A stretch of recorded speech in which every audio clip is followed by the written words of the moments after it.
Sir 2-3 महिन्यापूर्वी जो गोळीबार झाला होता त्या गोळीबार प्रकरणामध्ये काही आरोपी आपल्या ताब्यात आहेत. आता काय सांगाल त्याबद्दल?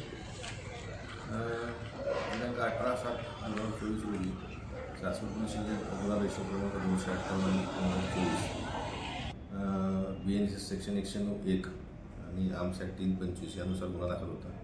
सदर गुन्ह्यामध्ये आम्ही यापूर्वी 5 आरोपी आणि एक विसंगसित बालक यांच्यावर कारवाई केली होती. दोषारोपपत्र मान्य न्यायालयात सादर केलेले आहे. एक जो आम्हाला पाहिजे आरोपी होता त्याला आम्ही त्याच्या मागावर होतो. तो मोबाईल फोन वापरत नसल्यामुळे आणि इंस्टाग्राम फेसबुकचा वापर करत होता. त्या अनुषंगाने आम्ही तांत्रिक तपास केला. त्याचं लोकेशन कधी छत्तीसगड यायचं, कधी गुलबर्गा यायचं. आम्ही सापळा ठेवून सापळा रचून सदर आरोपीतास परवा रात्री 2च्या सुमारास खंडेवाडी येथून ताब्यात घेतलेला आहे. अजून काही आरोपी याच्यामध्ये आहेत असं बोलल्या जाते. नक्की अजून किती आरोपी असण्याची शक्यता आहे? अजून 2 आरोपी आहेत. कुणाल लोणकर, अजय गोयाळ. त्यांच्यावर पण आमच्या वर्कआउट चालू आहे. लवकरच आम्ही ताब्यात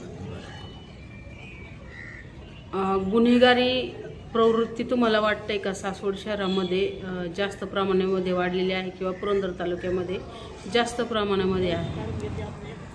सध्याच्या गुन्ह्याचा जर तुम्ही मोटिव्ह पाहिला तर हा पूर्व गुन्हा घडलेला आहे. त्याच्यामध्ये गुन्हेगारी आणि सगळी गुन्हेगारी पुरंदरचे नाही आहेत, बाहेरचे. काय जनतेला तुम्ही संदेश द्याल की ही गुन्हेगारी जी आहे ती बंद होण्यासाठी किंवा थोडं शमण्यासाठी? जनतेला हा संदेश देऊ इच्छितो की कायद्याचे पालन करावे. जर त्यांच्यावर कोणी अन्याय केला तरी पोलीस स्टेशनला संपर्क साधावा. तुम्ही तुमचा मोबाईल नंबर एकदा सांगून द्या म्हणजे तुम्हाला लोक संपर्क करतील.